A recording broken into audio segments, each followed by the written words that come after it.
Hello everyone, आज के इस वीडियो में हम डिस्कस करने वाले हैं एक बहुत ही ज़्यादा important chapter that is organic chemistry from class 11th। और यहाँ पे हम डिस्कस करेंगे about some basic principles and techniques. तो ये जो चैप्टर है हमारे पास ऑर्गेनिक केमिस्ट्री, क्लास 11th ही नहीं क्लास 12th में भी बहुत ज़्यादा आपके काम आने वाला है। अगर आपको ऑर्गेनिक केमिस्ट्री सीखनी है तो उसके लिए, क्योंकि बेसिक प्रिंसिपल्स यहाँ पे आपको सिखाए जाएंगे, तो इसीलिए ये चैप्टर सीखना, ये चैप्टर समझना आपके लिए बहुत ज़्यादा ज़रूरी है। क्योंकि अगर ये चैप्टर आपको समझ में नहीं आता है तो ऑर्गेनिक केमिस्ट्री बिल्कुल भी आपके समझ में नहीं आने वाली है। तो आपको ये चैप्टर बहुत अच्छे से समझना है। अगर आपने ये चैप्टर अच्छे से समझ लिया तो ऑर्गेनिक केमिस्ट्री लगभग 30 to 40% आपको ऑटोमेटिकली समझ में आ जाएगी। बहुत ही ज़्यादा आपके लिए ऑर्गेनिक केमिस्ट्री ईजी होने वाली है। तो चलिए स्टार्ट करते हैं। तो सबसे पहले हम डिस्कस करेंगे what is organic chemistry. Organic chemistry होती क्या है? तो आप जनरली बोलते हैं organic chemistry is the study of organic compounds. यहाँ पे हम किसके बारे में पढ़ते हैं? About organic compounds, correct. Now question ये है कि ऑर्गेनिक कंपाउंड्स कैसे डिसाइड होंगे? What are organic compounds? तो ऑर्गेनिक कंपाउंड्स जनरली हम कहते हैं कि they come from living beings. Living beings जो भी होते हैं आपके, इवन एनिमल्स, प्लांट्स, ह्यूमंस, तो सब लिविंग बींग्स में आते हैं। तो लिविंग बींग्स से जो आप कंपाउंड्स डिराइव करते हो उनको बेसिकली जनरली हम ऑर्गेनिक कंपाउंड्स कहते हैं। तो पहले हम ये सोचते थे कि ऑर्गेनिक कंपाउंड्स हम सिंथेटिकली मींस लेबोरेटरी में नहीं बना सकते हैं। तो लेबोरेटरी में ऑर्गेनिक कंपाउंड्स पहले बनाना पॉसिबल नहीं था, लेकिन एक टाइम आया जब हमने ऑर्गेनिक कंपाउंड्स को लेबोरेटरी में बनाना भी शुरू कर दिया। तो उसके बाद हम ये नहीं कह सकते हैं कि ऑर्गेनिक कंपाउंड्स सिर्फ और सिर्फ लिविंग बींग्स से आते हैं। तो फिर ऑर्गेनिक कंपाउंड्स किसको कहते हैं? तो बेसिकली आपके दिमाग में कॉन्सेप्ट आता है कि ऑर्गेनिक कंपाउंड्स जो होते हैं दे आर कार्बन कंपाउंड्स। लेकिन सारे के सारे कार्बन कंपाउंड्स भी ऑर्गेनिक कंपाउंड्स नहीं होते हैं। जैसे ऑक्साइड्स जितने भी होते हैं कार्बन के, जैसे कार्बन मोनोऑक्साइड हो गया, या फिर कार्बन डाइऑक्साइड हो गया, या कार्बाइड्स जो होते हैं जैसे कैल्शियम कार्बाइड हो गया, या फिर कार्बोनेट्स हो गए, कैल्शियम कार्बोनेट, कैल्शियम कार्बाइड जैसे मैंने बताया, एल्यूमिनियम कार्बोनेट, एल्यूमिनियम कार्बाइड जो हो गया, ये जो एलिमेंट्स होते हैं ये कंपाउंड्स क्या नहीं होते हैं? ऑर्गेनिक कंपाउंड्स की कैटेगरी में नहीं आते हैं। तो फिर ऑर्गेनिक कंपाउंड्स की डेफिनेशन क्या है? क्योंकि ऑर्गेनिक कंपाउंड्स की स्टडी को ही हम क्या कहते हैं? ऑर्गेनिक केमिस्ट्री कहते हैं। तो ऑर्गेनिक कंपाउंड्स बेसिकली वो कंपाउंड्स होते हैं जो या तो कार्बन और हाइड्रोजन के कंपाउंड्स होते हैं, या तो हाइड्रोकार्बन जिन्हें हम कहते हैं the compounds of hydrogen and carbon. So the compounds of hydrogen and carbon and their derivatives. तो हाइड्रोकार्बन्स और उनके जो डेरिवेटिव्स होते हैं, डेरिवेटिव्स यानी कि हाइड्रोजन को हटा के उसकी जगह पे कोई और एलिमेंट आ जाता है, जैसे हेलोजन्स आ जाते हैं, या फिर ऑक्सीजन आ जाता है, नाइट्रोजन आ जाते हैं। तो ऐसे कंपाउंड्स को हम कहते हैं ऑर्गेनिक कंपाउंड्स। तो इसमें इथेन, मीथेन आपने पढ़ा होगा, हाइड्रोकार्बन्स बहुत सारे हैं हमारे पास, उसी तरीके से उनके डेरिवेटिव्स भी बहुत ज़्यादा होते हैं। तो इसको हम कहते हैं ऑर्गेनिक कंपाउंड्स, और इन्हीं ऑर्गेनिक कंपाउंड्स की स्टडी को हम कहते हैं ऑर्गेनिक केमिस्ट्री। तो आई होप कि आपको ये चीज समझ में आ गया होगा कि आपको पढ़ना क्या है ऑर्गेनिक केमिस्ट्री में। तो जितने भी ऑर्गेनिक कंपाउंड्स यानी कि जितने भी हाइड्रोकार्बन्स होते हैं, कार्बन और हाइड्रोजन के कंपाउंड्स और उनके डेरिवेटिव्स, उनको हम कहते हैं ऑर्गेनिक कंपाउंड्स, और उसी की स्टडी को हम क्या कहते हैं? ऑर्गेनिक केमिस्ट्री कहते हैं। तो ये तो बहुत सिंपल सी डेफिनेशन हो गई। अब क्वेश्चन ये है that is the justification of study of organic compounds और organic chemistry as a separate branch. यानी कि भाई हमको जरूरत क्यों पड़ी? मतलब हमने सिर्फ और सिर्फ कार्बन के कंपाउंड्स को, या आप कह सकते हो हाइड्रोकार्बन्स और उसके डेरिवेटिव्स को पढ़ने के लिए एक डिफरेंट ब्रांच बना दी। उस तरीके से तो हम किसी भी एलिमेंट के, हमने कल को ऑक्सीजन के कंपाउंड्स लिए, ऑक्सीजन के कंपाउंड्स की एक डेफिनेट ब्रांच बना दी, उसके लिए हमने कुछ और नाम दे दिया। फिर अगर हमने सोडियम लिया, सोडियम के कंपाउंड्स के लिए हमने एक डेफिनेट ब्रांच बना दी। तो यहाँ पे प्रॉब्लम क्या है? मींस कार्बन के ही कंपाउंड्स के लिए एक अलग ब्रांच क्यों है? क्यों केवल ऑर्गेनिक कंपाउंड्स के लिए एक अलग ब्रांच है? आपने कभी सुना कि ऑक्सीजन के जो कंपाउंड्स हैं उनके लिए हम एक अलग सी ब्रांच में पढ़ते हैं केमिस्ट्री को, या फिर सोडियम के जो कंपाउंड्स हैं उनके लिए एक अलग सी ब्रांच है केमिस्ट्री की? तो ऐसा क्यों नहीं होता? और क्यों हम केवल कार्बन के ही कंपाउंड्स के लिए एक अलग ब्रांच में पढ़ते हैं इन सबको? तो देखिए इसका रीजन क्या है? इसका रीजन है too many compounds, too many organic compounds. जो कार्बन कंपाउंड्स होते हैं यानी कि जो ऑर्गेनिक कंपाउंड्स होते हैं उनका जो नंबर है वो इतना ज्यादा है कि उसके लिए हमको एक सेपरेट ब्रांच रखनी पड़ी। अब क्वेश्चन ये आता है कि कितना ज्यादा है? तो जितने भी कंपाउंड्स के बारे में हम अभी तक जानते हैं उनमें से 90% से ज्यादा जो कंपाउंड्स हैं वो ऑर्गेनिक कंपाउंड्स ही हैं। 90% से ज्यादा कंपाउंड्स ऑर्गेनिक कंपाउंड्स। अब आप सोचिए कि टोटल कंपाउंड जितने भी एलिमेंट्स हैं, 100 से ज्यादा हमारे पास एलिमेंट्स हैं, इतने एलिमेंट्स कंपाउंड्स बनाएंगे और उनमें से भी 90% से ज्यादा सिर्फ और सिर्फ उस एक एलिमेंट के यानी कि कार्बन के कंपाउंड्स। ऑब्वियसली कार्बन के साथ कुछ और एलिमेंट्स भी होंगे लेकिन उनमें कार्बन होता ही होता है। तो ऑब्वियसली ये डिजर्व करता है कि हम इसके लिए एक सेपरेट ब्रांच में स्टडी करें। उसके साथ साथ देखिए प्रॉब्लम केवल इतना नहीं है, उसके साथ साथ दूसरा प्रॉब्लम क्या है, एक तो मैनी कंपाउंड्स हैं, राइट, बहुत ज्यादा कंपाउंड्स होते हैं organic compounds, more than 90% of all known compounds. उसके साथ साथ मैंने क्या कहा, एक और चीज होती है that is complex structure. Complex structure जो होता है ऑर्गेनिक कंपाउंड्स का, उसकी वजह से भी हम ऑर्गेनिक कंपाउंड्स को सेपरेटली पढ़ते हैं। अब देखिए आपने देखा होगा कि जितने भी ऑर्गेनिक कंपाउंड्स होते हैं वो कहाँ होते हैं, ज्यादातर लिविंग बींग्स में होते हैं। हमारी बॉडी का स्ट्रक्चर, हमारी बॉडी में जितने भी कंपाउंड्स होते हैं उनका काफी कॉम्प्लेक्स स्ट्रक्चर होता है। जैसे प्रोटीन्स होते हैं, डीएनए होता है, तो ये क्या है, काफी कॉम्प्लेक्स इनका स्ट्रक्चर होता है। तो बहुत ज्यादा कॉम्प्लेक्स स्ट्रक्चर इनका होता है, तो इसलिए इनके लिए एक सेपरेट ब्रांच होती है। उसके अलावा होमोलॉगस सीरीज यानी कि एक जैसी प्रॉपर्टीज होती है कुछ कंपाउंड्स में, आपने नाम सुना होगा जैसे अल्कोहल्स हो गए, कार्बोहाइड्रेट्स हो गए, या फिर आपने अलग से नाम सुना होगा जैसे कीटोन्स, कार्बोक्सिलिक एसिड्स। तो इनके लिए क्योंकि इनकी प्रॉपर्टीज मैच करती हैं तो सिमिलर कंपाउंड्स को हम सेम कैटेगरी में रख सकते हैं। इस वजह से इसके लिए हमने एक अलग सी ब्रांच स्टार्ट कर दी। तो आई होप कि आपको ये चीज भी समझ में आ गई होगी कि ऑर्गेनिक केमिस्ट्री मींस एक सेपरेट ब्रांच की जरूरत क्यों पड़ी हमको। अब बात करते हैं नेक्स्ट टॉपिक की कि भाई अगर ऑर्गेनिक कंपाउंड्स, मैंने बोला ना कि बहुत ज्यादा होते हैं, more than 90% of all the known compounds are organic compounds. तो क्वेश्चन ये है कि इतने ज्यादा कंपाउंड्स होते क्यों हैं, reason for the existence of large number of organic compounds. तो क्योंकि जो कार्बन कंपाउंड्स होते हैं वही ऑर्गेनिक कंपाउंड्स होते हैं। सारे के सारे ऑर्गेनिक कंपाउंड्स किसके होते हैं, कार्बन के ही होते हैं। बिना कार्बन के there is no organic compounds. तो क्वेश्चन ये है कि इतने सारे क्यों होते हैं ऑर्गेनिक कंपाउंड्स। तो इसके बहुत सारे रीजन है। सबसे पहला रीजन है a property of carbon that is known as catenation. अब क्वेश्चन ये है कि कैटिनेशन कौन सी प्रॉपर्टी होती है। Catenation is the property of carbon atom due to which carbon atoms can link with each other with the help of covalent bond and can form a long chain. तो वो लॉन्ग चेन फॉर्म कर सकते हैं। मतलब ये कि carbon atom, एक carbon atom दूसरे कार्बन एटम के साथ, दूसरा तीसरे के साथ, तीसरा चौथे के साथ, ये एक लंबी चेन बना सकते हैं। अब बनाएंगे या नहीं बनाएंगे वो डिपेंड करता है, बट बना सकते हैं। यानी कि 1 2 3 4 5 6 बहुत सारे कार्बन एटम्स आपस में लिंक होके एक अलग अलग टाइप के कंपाउंड्स बनाएंगे।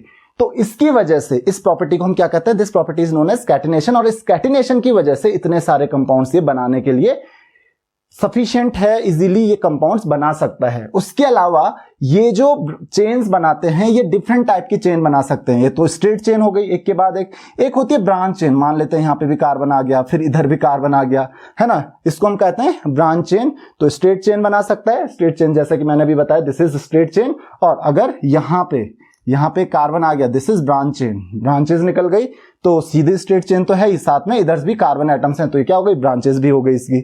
उसके अलावा रिंग्स भी बनते हैं। रिंग्स मतलब साइक्लिक चेन भी आप इसको कहते हैं या रिंग्स भी कहते हो। जैसे ये है तो कार्बन कार्बन इस तरीके से रिंग्स भी बना देते हैं आपस में।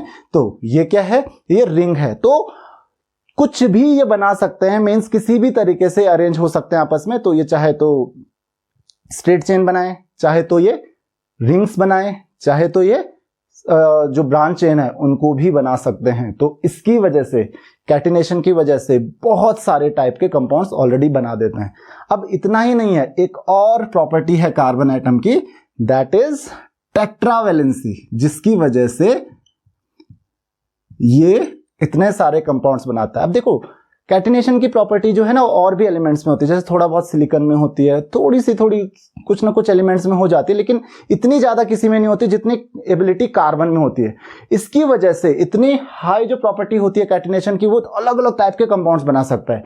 सेम टेट्रावैलेंसी भी और एलिमेंट्स में होती है। ऑब्वियसली सिलिकॉन में भी टेट्रावैलेंसी होती है, जो 14 ग्रुप्स एलिमेंट्स होते हैं सारे के सारे टेट्रावैलेंट होते हैं, बट कैटिनेशन की प्रॉपर्टी इतनी स्ट्रॉन्ग किसी में नहीं होती है।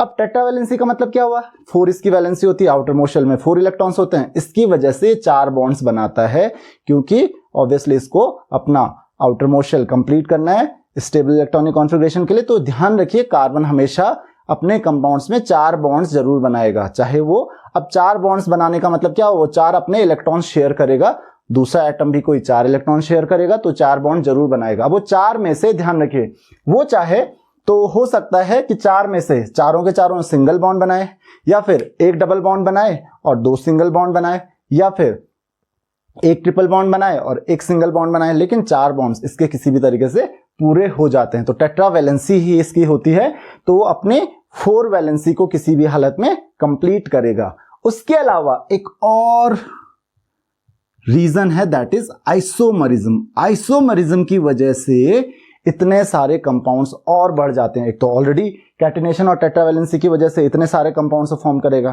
क्योंकि टेट्रावैलेंट है तो 4 एटम्स के साथ कंबाइन हो सकता है, तो उसकी वजह से ऑलरेडी इतने सारे कंपाउंड्स बना देंगे। कैटिनेशन की वजह से लंबी चेन फॉर्म कर सकता है।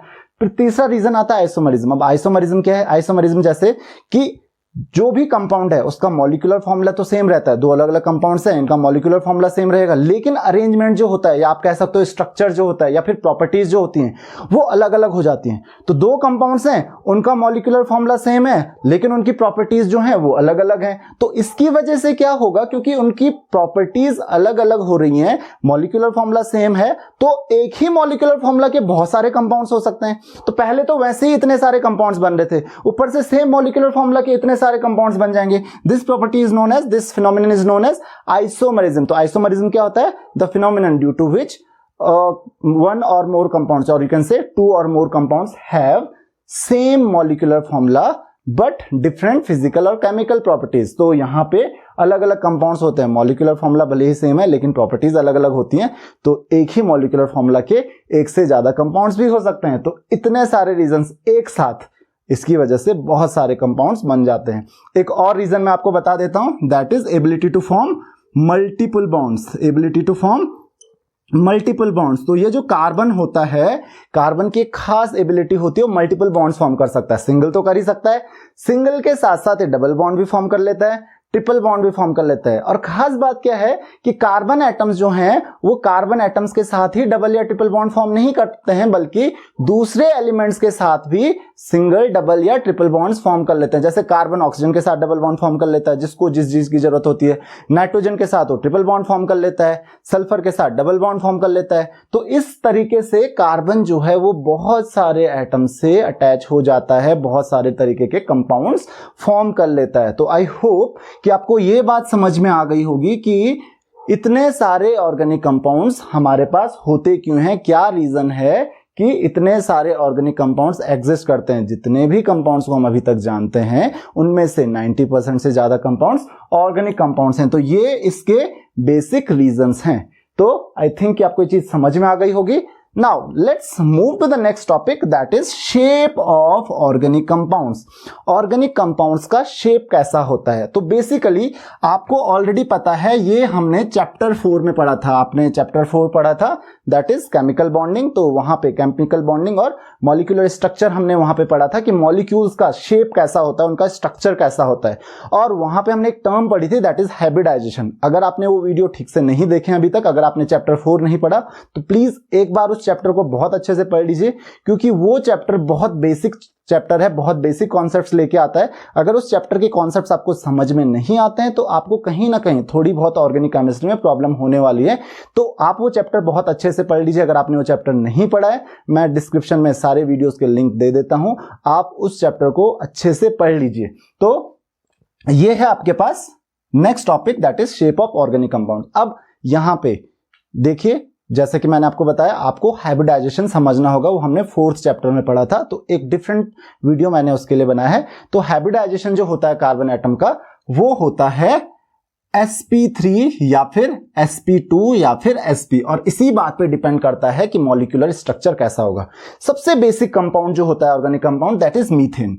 अगर मैं CH4 मीथेन के स्ट्रक्चर की बात करूं तो देखिए, यहां पे कार्बन एटम होता है, यहां पे हाइड्रोजन एटम होता है, यहां पे उसके साथ एक हाइड्रोजन एटम ऐसे होता है, दूसरा इधर होता है और तीसरा इस तरीके से होता है। तो यहां पे हमारे पास ये जो हाइड्रोजन एटम है, 4 हाइड्रोजन एटम, ये किस तरीके का स्ट्रक्चर फॉर्म करते हैं? कौन सा स्ट्रक्चर बोलते हैं हम इसको? इसको हम कहते हैं पिरामिडल, या फिर आप कह सकते हो टेट्राहेड्रल स्ट्रक्चर। ये टेट्राहेड्रल शेप बनाता है।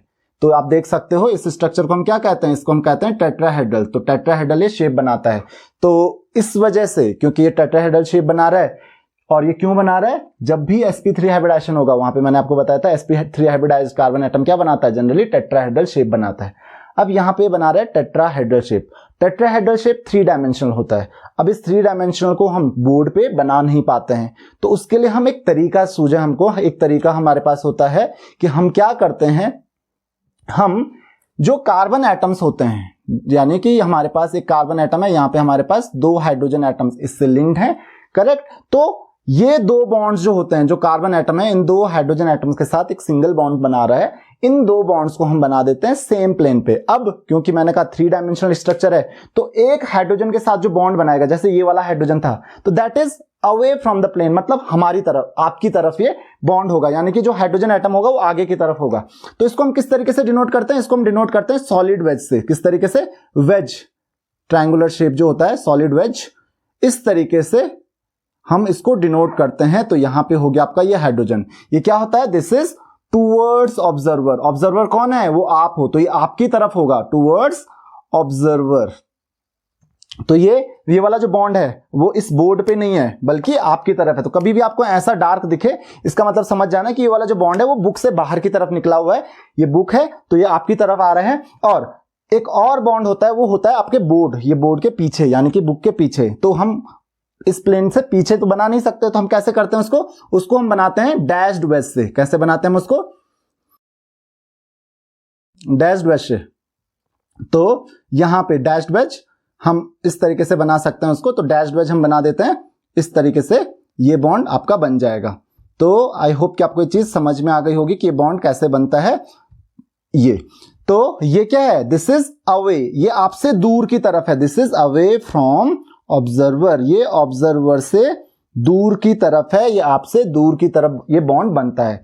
तो आई होप कि आपको ये चीज समझ में आ गई होगी कि 4 बॉन्ड्स हम शो कैसे करते हैं। तो ये 2 बॉन्ड जो हैं वो तो सेम प्लेन पे हैं, ये बॉन्ड बाहर की तरफ है और ये बॉन्ड अंदर की तरफ है। तो इस तरीके से हम इसको शो करते हैं और स्ट्रक्चर इस तरीके से होता है। अगर हम sp2 की बात करें तो जैसे इथेन होता है, तो इथेन में क्या होता है? 2 कार्बन एटम्स होते हैं, यहाँ पे 1, 2 और 3 हाइड्रोजन एटम्स ऐसे होते हैं, 1, 2 और 3 हाइड्रोजन एटम्स ऐसे होते हैं। तो यहाँ पे देखिए वही सेम ये टेट्राहेड्रल शेप बनाएंगे ये, और ये भी एक टेट्राहेड्रल शेप बनाएगा। उसी तरीके से अगर हम इथेन की बात करें, इथीन की बात करें, तो इथीन में यानी कि जहां पे कार्बन एक डबल बॉन्ड बनाता है, वहां पे होता है sp2 हाइब्रिडाइजेशन। तो वहां पे क्या होता है? वहां पे बनता है प्लेनर स्ट्रक्चर। कैसा स्ट्रक्चर बनता है? Planar structure. तो इसको आप ट्राइगोनल प्लेनर भी बोल सकते हो या ट्रायंगुलर प्लेनर भी बोल सकते हो, जहां पे हर एंगल 120 डिग्री का होता है, राइट? तो ये सिंपल एक प्लेन पे आ जाता है। किसमें? sp2 हाइब्रिडाइजेशन में एक प्लेन पे आपका स्ट्रक्चर आता है। और अगर जहां पे sp हाइब्रिडाइजेशन हो, sp हाइब्रिडाइजेशन कब होता है? जब कार्बन एटम जो है वो ट्रिपल बॉन्ड्स बनाता है, यानी कि इथाइन जो होगा आपके पास, ये बनाता है लीनियर स्ट्रक्चर। sp हाइब्रिडाइजेशन में बनता है लीनियर स्ट्रक्चर, ध्यान रखिए। sp3 में बनता है टेट्राहेड्रल, sp3 में बनता है टेट्राहेड्रल, और sp2 में क्या बताया मैंने? ये बनता है प्लेनर स्ट्रक्चर, ट्रायंगुलर या ट्राइगोनल प्लेनर स्ट्रक्चर। तो इसका आप लोग ध्यान रखेंगे कि किस तरीके के ये स्ट्रक्चर बनाता है। तो ये शेप आपको समझ में आ गया होगा कि किस तरीके का शेप, किस तरीके का स्ट्रक्चर होता है ऑर्गेनिक कंपाउंड्स का। नेक्स्ट टॉपिक हम डिस्कस करते हैं क्लासिफिकेशन ऑफ ऑर्गेनिक कंपाउंड्स। तो चलिए देखते हैं कि किस तरीके से आप ऑर्गेनिक कंपाउंड्स को क्लासिफाई कर सकते हैं। तो देखिए यहां पे हम 2 तरीके से ऑर्गेनिक कंपाउंड्स को क्लासिफाई कर सकते हैं। असाइक्लिक, जिनको हम चेन कंपाउंड्स भी कहते हैं, जहां पे चेन्स बनती हैं, और दूसरे होते हैं साइक्लिक, इनको हम कहते हैं ring compounds. Acyclic chain compounds और साइक्लिक यानी कि रिंग कंपाउंड्स। तो चेन कंपाउंड्स क्या होते हैं? देखिए चेन कंपाउंड्स क्या होते हैं? जहां पे कार्बन चेन बनती है, जैसे ये है, तो 3 कार्बन 4 कार्बन एटम्स हो गए, और यहां पे ध्यान रखिए कार्बन टेट्रावेलेंट होता है, तो कार्बन के 4 बॉन्ड आपको पूरे करने हैं। तो ये क्या है? ये एक चेन कंपाउंड है, ये एक असाइक्लिक कंपाउंड है, क्योंकि यहां पे चेन बन रही है कार्बन एटम्स की। तो जहां पे कार्बन एटम्स की चेन बनती है, वहां पे जो कंपाउंड्स बनते हैं, those compounds are known as chain compounds और acyclic compounds. Now acyclic compounds can be classified into two categories, यहाँ पे दो कैटेगरीज हो जाती हैं, दैट इज स्ट्रेट चेन और ब्रांच चेन। अब जैसे देखिए ये स्ट्रेट चेन है क्योंकि कार्बन एटम पहला, फिर पहले के बाद दूसरा, तीसरा, चौथा, इस तरीके से एक स्ट्रेट चेन फॉर्म कर रहे हैं। दूसरे आते हैं आपके ब्रांच्ड चेन। ब्रांच चेन किस तरीके से होती है, ये स्ट्रेट चेन कंपाउंड है, इसी में मैं ब्रांच्ड चेन आपको समझा देता हूं। तो यहाँ पे क्या हुआ कि यहाँ पे कार्बन आ गया, तो कार्बन के भी 4 बॉन्ड होंगे, तो ये क्या हो गई, एक ब्रांच चेन हो गई। हो सकता है यहाँ पे भी एक कार्बन एटम आ जाए, तो ये क्या हो गई, ये एक ब्रांच चेन हो गई। क्यों, क्योंकि यहाँ पे देखिए स्ट्रेट चेन तो है ही, साथ में एक ब्रांच भी निकली हुई है, तो स्ट्रेट के साथ साथ बीच में से एक आध कार्बन एटम्स किसी बीच के कार्बन एटम से भी जुड़े होते हैं। तो ऐसे कंपाउंड्स को हम कहते हैं ब्रांच्ड चेन कंपाउंड्स। तो चेन कंपाउंड्स आप दो तरीके से क्लासिफाई कर सकते हो। नाउ अब हमारे पास आते हैं साइक्लिक कंपाउंड्स, तो जिनको हम रिंग कंपाउंड्स भी कहते हैं। तो साइक्लिक कंपाउंड्स की खास बात क्या होती है, first and last carbon atom are attached to each other. तो फर्स्ट और लास्ट कार्बन एटम जो होते हैं वो एक दूसरे से अटैच्ड होते हैं। वो कैसे होते हैं, इस तरीके से, जैसे कार्बन है दूसरा, देन आप कह सकते हो यहाँ पे तीसरा है, ये चौथा है, ये पांचवा है, ये छठवां है, अब कितने भी हो सकते हैं, राइट। और हो सकता है कि ये इससे अटैच हो जाए, इसके बॉन्ड पूरे कर लीजिए आप। तो यहाँ पे जैसे मैंने बोला 3, 4, 5 और यहाँ पे कार्बन एटम और होगा, तो यहाँ पे मान लेते हैं 6 कार्बन एटम है। तो हमने इनके बॉन्ड्स पूरे कर लिए। तो ये क्या है, इसके बॉन्ड पूरे कीजिए क्योंकि ये 2 ही हो रहे हैं, तो यहाँ पे 2 हाइड्रोजन एटम इससे अटैच होंगे। 2 हाइड्रोजन, कुछ भी हो सकता है, जरूरी नहीं कि हाइड्रोजन ही हो। तो बेसिकली अभी हम सिंपल कंपाउंड्स की बात कर रहे हैं, तो सबसे 2-2 हाइड्रोजन एटम्स अटैच होंगे। तो ये क्या है, ये आपके पास है एक चेन कंपाउंड, या आप कह सकते हो रिंग कंपाउंड या फिर साइक्लिक कंपाउंड। क्या है ये, एक साइक्लिक कंपाउंड है या फिर रिंग कंपाउंड है। अब ये साइक्लिक कंपाउंड भी जो होते हैं, दिख रहा है ना आपको, फर्स्ट कार्बन एटम और लास्ट कार्बन एटम ये एक दूसरे से अटैच्ड हैं, एक रिंग बनाते हैं। Now this is divided into 2 category. First है आपके पास homocyclic compounds. Now homocyclic compound, जैसे ये एक एग्जांपल है होमोसाइक्लिक कंपाउंड्स का। तो होमोसाइक्लिक कंपाउंड्स क्या होते हैं, होमोसाइक्लिक कंपाउंड्स वो कंपाउंड्स होते हैं जहां पे द रिंग एटम्स, जो रिंग में जो एटम्स होते हैं, the ring is made of the atoms of same element. Same elements के एटम होंगे, यानी कि यहां पे देखिए कार्बन है तो सिर्फ और सिर्फ कार्बन के ही एटम्स आपको रिंग में देखने को मिलेंगे। उसके अलावा आपको किसी का भी एटम रिंग में देखने को नहीं मिलेगा, एक ही एलिमेंट के एटम्स देखने को मिलेंगे। Now what is heterocyclic? Heterocyclic compounds क्या होते हैं, द कंपाउंड्स, साइक्लिक तो हैं, the cyclic compounds in which ring contain the atoms of more than 1 element. तो केवल और केवल एक ही एलिमेंट्स के एटम्स नहीं है, एक से ज्यादा हैं। अब मान लेते हैं यहाँ पे देखिए, जैसे आप ये देख रहे हो, तो यहाँ पे रिंग में सिर्फ और सिर्फ कार्बन है। अब आप सोचोगे हाइड्रोजन भी है, लेकिन आप देखो हाइड्रोजन रिंग में नहीं है, हाइड्रोजन रिंग के बाहर है। समझ में आया कि कार्बन एटम जो है ये आपस में रिंग फॉर्म कर रहे हैं, हाइड्रोजन एटम तो जस्ट उनसे बाहर से अटैच्ड हैं। लेकिन अगर यहाँ पे रिंग में एक कार्बन को हटा के मैंने यहाँ पे लगा दिया ऑक्सीजन, तो इसको मैं क्या कहूंगा, इसको मैं कहूंगा हेटेरोसाइक्लिक। या मैंने यहाँ पे ऑक्सीजन की जगह लगा दिया नाइट्रोजन, राइट, नाइट्रोजन के 3 बॉन्ड्स पूरे करने होंगे, तो ये क्या हो गया, ये हो गया एक हेटेरोसाइक्लिक कंपाउंड। तो आई होप कि आपको ये चीज समझ में आ गई होगी कि क्या होमोसाइक्लिक होते हैं और क्या हेटेरोसाइक्लिक होते हैं। नाउ अब ये जो होमोसाइक्लिक होते हैं, they are classified into 2 categories. वैसे तो बहुत सारे होंगे, लेकिन हमारे पास ये 2 कंपाउंड्स हैं जिनको हमको पढ़ना है, एलिसाइक्लिक। एलिसाइक्लिक भी हम बहुत ज्यादा नहीं पढ़ते हैं, और दूसरे होते हैं हमारे पास aromatic. Now alicyclic compounds resemble the acyclic compounds. Acyclic को हम एक और नाम से जानते हैं, हम कहते हैं इनको एलिफैटिक। क्या नाम से जानते हैं हम इसको, एलिफैटिक, एलिफैटिक कंपाउंड्स। तो एलिफैटिक कंपाउंड्स जो होते हैं, तो एलिसाइक्लिक कंपाउंड जो होते हैं वो अपने एलिफैटिक कंपाउंड्स को रिजेंबल करते हैं प्रॉपर्टीज में। फॉर एग्जांपल 1, 2, 3, अगर मैं यहाँ पे कार्बन ही लगा दूं फिलहाल, तो यहाँ पे हाइड्रोजन हाइड्रोजन हो जाएगा, यहाँ पे 6 कार्बन एटम्स हो जाएंगे, करेक्ट। अब ये 6 कार्बन एटम्स जो हैं ये एक रिंग कंपाउंड फॉर्म कर रहे हैं, इसका नाम होता है साइक्लोहेक्सेन। बस साइक्लिक कंपाउंड है तो साइक्लो लग जाता है उसका नाम, तो साइक्लोहेक्सेन।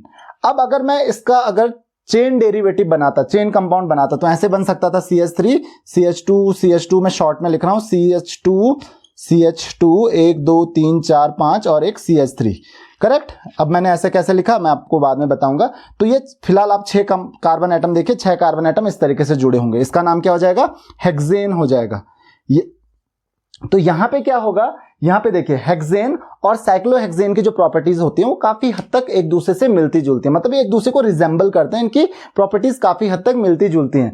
तो ऐसे कंपाउंड्स को हम कहते हैं एलिसाइक्लिक कंपाउंड्स, इनको हम कहते हैं alicyclic compound. Now what are aromatic compounds? Aromatic compounds are special type of compounds. इनके बारे में हम अगले चैप्टर यानी कि हाइड्रोकार्बन्स में पढ़ेंगे बहुत डिटेल्स में, क्योंकि वहां पे पूरी डिटेल्स आपको मिलेगी कि एरोमेटिक कंपाउंड्स की डेफिनेशन, थोड़ी सी लंबी डेफिनेशन है लेकिन आपको वहां पे कंप्लीटली पढ़ने को मिलेगा। बस फिलहाल आप ये समझ लीजिए कि aromatic compounds are unsaturated cyclic compounds which have special different properties.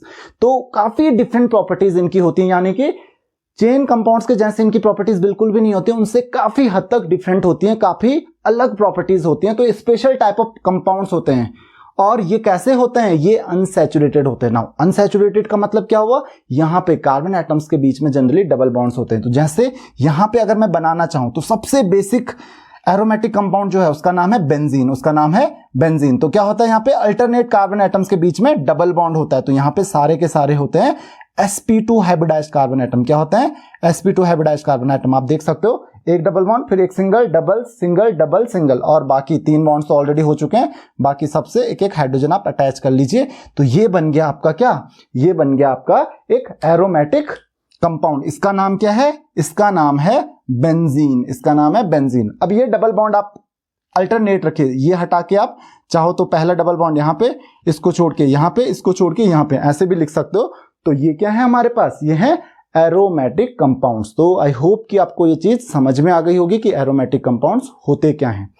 तो ये एरोमेटिक कंपाउंड्स भी 2 तरीके के होते हैं, benzenoid and non benzenoid compounds. ये बहुत कोई डिफरेंट चीज नहीं है, डिफिकल्ट चीज नहीं है।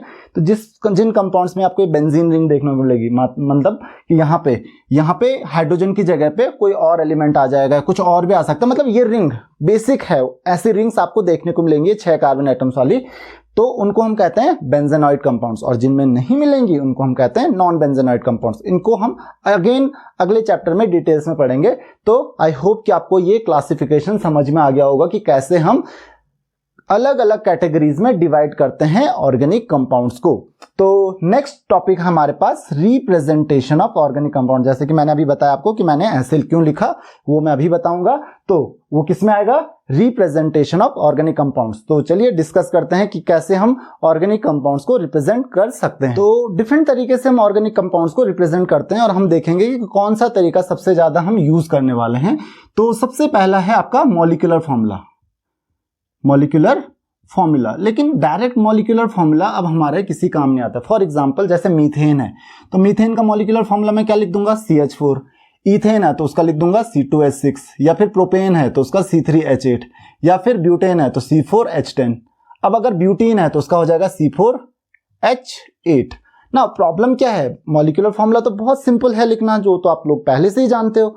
प्रॉब्लम क्या है इस तरीके में? प्रॉब्लम ये है कि मॉलिक्यूलर फॉर्मूला अगर हम डायरेक्ट लिख लें तो हमको यहां पे पता नहीं चल पाता। अब देखो जो सिंपल है, जैसे इसमें है, C2H6 में है, या फिर इवन C3H8, इनमें तो पता चल जाएगा कि कौन सा कार्बन किस कार्बन एटम से अटैच्ड है, क्योंकि पॉसिबिलिटी ही नहीं है बाकी कोई और। सिंगल पॉसिबिलिटी होती है तो वहां पे हमको पता चल जाएगा कि कौन सा कार्बन किस कार्बन एटम से अटैच्ड है, सिंगल बॉन्ड है या डबल बॉन्ड है, अगर डबल बॉन्ड है या ट्रिपल बॉन्ड है तो वो कहां पे है, वो डायरेक्टली पता चल जाएगा। लेकिन जैसे जैसे कंपाउंड्स बड़े होते जाते हैं, यहाँ पे आपको जैसे मैंने ब्यूटीन का बताया, तो ब्यूटीन में एक डबल बॉन्ड होगा। अब ये डबल बॉन्ड पहले दूसरे कार्बन एटम के बीच में होगा या दूसरे तीसरे कार्बन एटम के बीच में होगा, ये हम सिंपल मॉलिक्यूलर फॉर्मूला से बता नहीं सकते हैं।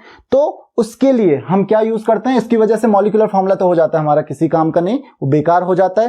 तो छोटे मॉलिक्यूल्स के लिए आप यूज कर सकते हो, लेकिन बड़े मॉलिक्यूल्स के लिए इसका कोई यूज नहीं है। तो फिर हम यूज करते हैं कंप्लीट स्ट्रक्चरल फॉर्मूला। क्या नाम है इसका? Complete structural formula. ध्यान रखिए, कंप्लीट स्ट्रक्चरल फॉर्मूला। अब ये कंप्लीट स्ट्रक्चरल फॉर्मूला, देखो स्ट्रक्चरल फॉर्मूला भी है और कंप्लीट भी है, यानी कि पूरा का पूरा स्ट्रक्चर हम इस फॉर्मूले में शो करते हैं। अब देखिए जैसे कि हमारे पास CH4 था, तो CH4 का कंप्लीट स्ट्रक्चरल फॉर्मूला अगर मुझे बनाना हो तो कैसे बनाऊंगा? इस तरीके से मैं सारे के सारे एटम्स और सारे के सारे बॉन्ड्स वहां पे शो करूंगा। जितने भी बॉन्ड्स हैं, सिंगल बॉन्ड है तो सिंगल लाइन से, डबल बॉन्ड है डबल लाइन से, ट्रिपल बॉन्ड है ट्रिपल डैश से, उसको शो किया जाएगा। तो ये किसका स्ट्रक्चर हो गया? मीथेन का। ये हो गया मीथेन। अगर मुझे इथेन शो करना हो तो इथेन में क्या हो जाएगा? कार्बन सिंगल बॉन्ड, यहाँ पे H, उसी तरीके से H। तो ये क्या हो गया? ये हो गया हमारे पास इथेन। ये हो गया इथेन। उसी तरीके से प्रोपेन, ब्यूटेन, अगर मुझे ब्यूटेन शो करना होगा तो ब्यूटेन या फिर ब्यूटेन, तो कार्बन कार्बन 3 4 कार्बन एटम हो गए मान लेते हैं, और ब्यूटीन है तो एक डबल बॉन्ड। अब देखिए डबल बॉन्ड पहले और दूसरे कार्बन के बीच में होगा या दूसरे और तीसरे के बीच में होगा, ये पता चल जाएगा हमें कि अगर पहले और दूसरे के बीच में होगा तो यहां पे बनाएंगे, और अगर पहले और दूसरे की जगह दूसरे और तीसरे के बीच में हो तो यहां पे बनाएंगे। तो यहां पे हमको क्लियरली पता चल जाएगा कि ये डबल बॉन्ड कौन से कार्बन एटम्स के बीच में बन रहा है। तो यही तो हम जानना चाह रहे, तो यही तो कमजोरी थी मॉलिक्यूलर फॉर्मूला की, जो कि किसने पूरी कर दी, स्ट्रक्चरल फॉर्मूला ने, या कंप्लीट स्ट्रक्चरल फॉर्मूला ने पूरी कर दी। तो यहां पे देखिए 4 बॉन्ड्स पूरे कीजिए, तो ये देखिए कार्बन एटम के 2 बॉन्ड ऑलरेडी हो चुके हैं, ये तीसरा बॉन्ड है तो केवल एक हाइड्रोजन इस पे लगेगा। इसमें भी देखिए 2 बॉन्ड ये हो गए, 1 3, तो केवल एक हाइड्रोजन इस पे लगेगा। तो चाहो तो आप एक ही साइड में शो कर लो, कोई प्रॉब्लम नहीं है। तो इसने केवल एक बॉन्ड बनाया तो इसको 3 हाइड्रोजन एटम से अटैच कर दीजिए। तो ये किसका स्ट्रक्चर हो गया, ये हो गया ब्यूटीन का। तो इस तरीके से आप स्ट्रक्चर फॉर्म कर सकते हो। अगर यहाँ पे अल्कोहल्स हैं तो जैसे फॉर एग्जांपल अल्कोहल है तो यहाँ पे आप OH लगा दीजिए, तो इसका नाम क्या हो जाएगा, इथेनॉल। क्या हो जाएगा इसका नाम, इथेनॉल। अगर यहाँ पे ब्यूटीन 1 ऑल लगाना है तो ब्यूटीन, इसका नाम क्या हो जाएगा, ब्यूट 2 इन 1 ऑल। तो ऑल लगाना है तो यहाँ पे ऑल लगा लीजिए, कुछ और लगाना है तो वो भी लगा सकते हो आप। तो आई होप कि आपको ये चीज समझ में आ गई होगी। अब हम क्या पता करते हैं, हम बताते हैं इसके बाद तीसरा तरीका। अब इसमें प्रॉब्लम क्या है, इस तरीके में तो प्रॉब्लम सॉल्व हो गई। प्रॉब्लम ये हुई कि जितना बड़ा मॉलिक्यूल बनेगा उसका स्ट्रक्चरल फॉर्मूला, देखिए यहाँ पे खुद देखिए इसका स्ट्रक्चरल फॉर्मूला कितना बड़ा हो गया, तो उसका स्ट्रक्चरल फॉर्मूला भी उतना ही बड़ा होता जाता है। तो अब क्या करें फिर हम, हमारे पास एक और तरीका है जिससे हमको मॉलिक्यूलर फॉर्मूला की जो वीकनेस थी, जो प्रॉब्लम थी, वो भी दूर हो जाएगी। और इसमें जो प्रॉब्लम है, क्योंकि फॉर्मूला जो बहुत बड़ा बन रहा है, क्योंकि हर एक बॉन्ड को शो करना पड़ता है, वो भी दूर हो जाएगा। कैसे, उसको हम कहते हैं कंडेंस्ड स्ट्रक्चरल फॉर्मूला। तीसरा जो तरीका हमारे पास, that is known as condensed structural formula. तो इसमें हम लोग क्या करते हैं कंडेंस्ड स्ट्रक्चरल फॉर्मूला में, ये भी काफी इंपॉर्टेंट है। देखो पहला हमने मॉलिक्यूलर फॉर्मूला की बात की, दूसरा कंप्लीट स्ट्रक्चरल फॉर्मूला की बात की, और तीसरा हमारे पास कंडेंस्ड स्ट्रक्चरल फॉर्मूला। तो देखिए यहां पे हम क्या करते हैं, ये लगभग इसी तरीके से होता है, लेकिन यहां पे हम कार्बन और हाइड्रोजन के बीच के बॉन्ड्स को शो नहीं करते हैं। क्यों नहीं करते हैं, क्योंकि वो अंडरस्टूड है। देखिए करना क्या, हमको ये याद रखना है कि कार्बन की वैलेंसी होती है जो 4, और कार्बन को 4 बॉन्ड्स किसी भी हालत में फॉर्म करने हैं, उसको अपनी वैलेंसी किसी भी हालत में कंप्लीट करनी है। तो पहले चेक करेंगे कि कितने बॉन्ड्स बना रहे हैं। तो हम कार्बन के बीच के सिंगल बॉन्ड्स भी शो करने जरूरी है, क्योंकि वो ऑलरेडी अंडरस्टूड है, और उसके अलावा कार्बन और हाइड्रोजन के बीच के बॉन्ड्स भी शो करने की जरूरत नहीं है। फॉर एग्जांपल अगर मैं मीथेन बना रहा हूं तो मीथेन को मैं सिंपली CH4 लिख सकता हूं। तो ये ऑलरेडी अंडरस्टूड है कि कार्बन एटम जो है वो 4 अलग अलग हाइड्रोजन एटम्स के साथ बॉन्ड बना रहा है। उसी तरीके से इथेनॉल बना रहा हूं तो इथेनॉल में क्या लिखूंगा, देखिए इथेनॉल में मैं ऐसे लिखूंगा, देखिए CH3 और यहां पे चाहो तो आप सिंगल बॉन्ड बनाओ चाहे ना बनाओ, इसको मैं लिख सकता हूं CH2, क्योंकि ये 2 हाइड्रोजन एटम से अटैच्ड है, और यहां पे मैं लिखूंगा OH। तो इस बॉन्ड को मैं शो करूं या ना करूं, तो यहां से मुझे क्या पता चल रहा है कि ये कार्बन एटम, ये 3 हाइड्रोजन एटम, अब ध्यान रखिए ये जो 3 हाइड्रोजन एटम है वो इस कार्बन एटम से अटैच हो रखा है, और ये कार्बन एटम आपस में अटैच हो रखे हैं। अब ये मत सोचिए कि CH3 है तो ये हाइड्रोजन एटम इस कार्बन एटम से अटैच है, नहीं, ये ऑलरेडी अंडरस्टूड है कि ये 3 हाइड्रोजन एटम जो है वो इस कार्बन एटम से अटैच है केवल। और carbon atom obviously, hydrogen atom कभी भी 2 कार्बन एटम से तो अटैच होंगे नहीं, एक ही से होंगे, क्योंकि वो सिंगल बॉन्ड फॉर्म करते हैं। उसी तरीके से 2 हाइड्रोजन एटम जो है वो इस कार्बन एटम के हैं, और ये जो OH भी है वो भी इसी कार्बन एटम से अटैच्ड है। तो ये तरीका है हमारा कंडेंस्ड स्ट्रक्चरल फॉर्मूला का। देखिए इतना बड़ा फॉर्मूला कितना शॉर्ट हो गया। उसी तरीके से इसको करना है तो इसको क्या लिखेंगे, CH3, यहाँ पे CH, ये हो जाएगा डबल बॉन्ड, यहाँ पे हो जाएगा CH, डबल बॉन्ड हमको शो करना जरूरी है, तो यहाँ पे फिर से CH हो जाएगा। देखो CH3 था यहाँ पे, CH यहाँ पे था, CH यहाँ पे था, और अब क्या आ जाएगा हमारे पास CH2 और ये सिंगल बॉन्ड OH। तो यहाँ पे देखिए इतना बड़ा स्ट्रक्चर और छोटा हो गया काफी। और इससे हमको एक और फायदा क्या हो रहा है, इससे हमको एक और फायदा ये हो रहा है कि हमको बॉन्ड का भी पता चल रहा है कि कहाँ पे सिंगल बॉन्ड है, कहाँ पे डबल बॉन्ड है, कहाँ पे OH अटैच्ड है। OH हो सकता था कि ये OH यहाँ पे होता, या AOH यहाँ पे होता, और ये हाइड्रोजन यहाँ पे होता, तो कुछ भी हो सकता था। वो कैसे पता चलेगा, वो इस कंडेंस्ड स्ट्रक्चरल फॉर्मूला से ही पता चलेगा, मॉलिक्यूलर फॉर्मूला से कुछ पता नहीं चलने वाला है। तो आई होप कि आपको ये रूल समझ में आ गए होंगे कि कंडेंस्ड स्ट्रक्चरल फॉर्मूला किस तरीके से बनाया जाता है। बस वैलेंसी का ध्यान रखिए, कार्बन की वैलेंसी आपको कंप्लीट करनी है, तो CH3 CH2 जो भी लिखना है वो आप उस तरीके से लिख लीजिए। तो बीच के जो कार्बन एटम्स होते हैं वो एक ऑलरेडी आगे और पीछे वाले कार्बन एटम से अटैच होते हैं, तो 2 बॉन्ड तो ऑलरेडी बना चुके होते हैं। अगर डबल बॉन्ड बना रहे हैं तो 3 बॉन्ड ऑलरेडी हो चुके हैं उनके। अगर ट्रिपल बना रहे हैं तो फिर तो उसको हाइड्रोजन की जरूरत नहीं है, क्योंकि ट्रिपल बॉन्ड बना रहे हैं और आगे पीछे एक और कार्बन एटम से अगर अटैच होंगे तो 4 बॉन्ड्स ऑलरेडी कंप्लीट हो चुके होंगे। तो इस तरीके से आपको ध्यान रखना है। तो साइड वाले कार्बन एटम्स जो होते हैं, कॉर्नर वाले, वो जनरली अगर सिंगल बॉन्ड बनाते हैं तो उनके 3 वैलेंसी बच जाती है, तो 3 हाइड्रोजन एटम से अटैच्ड होंगे। बीच वाले कार्बन एटम्स जो होते हैं वो आगे पीछे कार्बन एटम से ही अटैच्ड होते हैं, यानी कि 2 बॉन्ड्स तो ऑलरेडी वो बना रहे होते हैं, तो 2 हाइड्रोजन एटम्स की जरूरत होती है। और अगर वो डबल बॉन्ड बना दें तो तब एक ही हाइड्रोजन एटम की जरूरत होती है, जैसे यहाँ पे आपने देखा। तो ये बेसिक है, ये कॉमन सेंस है। तो आप थोड़ा सा प्रैक्टिस कीजिए, आपको ये बहुत इजीली क्लियर हो जाएगा। इसको रटने की बिल्कुल जरूरत नहीं है, प्रैक्टिस कीजिए, प्रैक्टिस से आप परफेक्ट बन जाओगे। बहुत इजीली आपको पता चल जाएगा कि कंडेंस फॉर्मूला किस तरीके से हम लोगों को लिखना है। तो आई होप कि आपको ये चीज समझ में आ गई होगी कि कंडेंस फॉर्मूला किस तरीके से लिखना है। अगर कोई भी डाउट हो रहा है तो आप मुझे पूछ सकते हो। नेक्स्ट है आपके पास लास्ट स्ट्रक्चर, और बाकी ये है हमारे पास बॉन्ड लाइन स्ट्रक्चर। तो ये लास्ट है हमारे पास बॉन्ड लाइन स्ट्रक्चर। तो बॉन्ड लाइन स्ट्रक्चर या बॉन्ड लाइन फॉर्मूला भी हम इसको कहते हैं, बॉन्ड लाइन स्ट्रक्चरल फॉर्मूला भी कह सकते हैं इसको। ये क्या होता है? ये बहुत ज्यादा इजी होता है या बहुत ज्यादा सिंपल होता है, सबसे कम जगह भी घेरता है और इससे सारी चीजें पता चल जाती हैं, सबसे शॉर्ट होता है। तो हम क्या करते हैं इसमें, देखिए कॉन्सेप्ट क्या है। कॉन्सेप्ट ये कहता है कि हमको बॉन्ड लाइन से शो करना है, यानी कि लाइन से शो करते हैं। हम लाइन से कैसे शो करेंगे? फॉर एग्जाम्पल जैसे मुझे इथेन लिखना है, तो इथेन के लिए मैं सिर्फ एक लाइन शो करूंगा। अब आप कहोगे इस लाइन का क्या मतलब हुआ? इस लाइन का मतलब ये हुआ, देखो अब इसमें मैक्सिमम चीजें ऑलरेडी अंडरस्टूड होते हैं। तो इसमें ऑलरेडी अंडरस्टूड होता है कि लाइन जहां पे भी आपकी खत्म होती है या फिर बेंड होती है, मतलब डैश लाइन जो होती है, जिगजैग लाइन से हम शो करते हैं। तो जहां पे भी जिगजैग का एंड होता है, जहां पे भी हम बेंड होते हैं, वहां पे एक कार्बन एटम ऑलरेडी अंडरस्टूड है कि वहां पे एक कार्बन एटम है।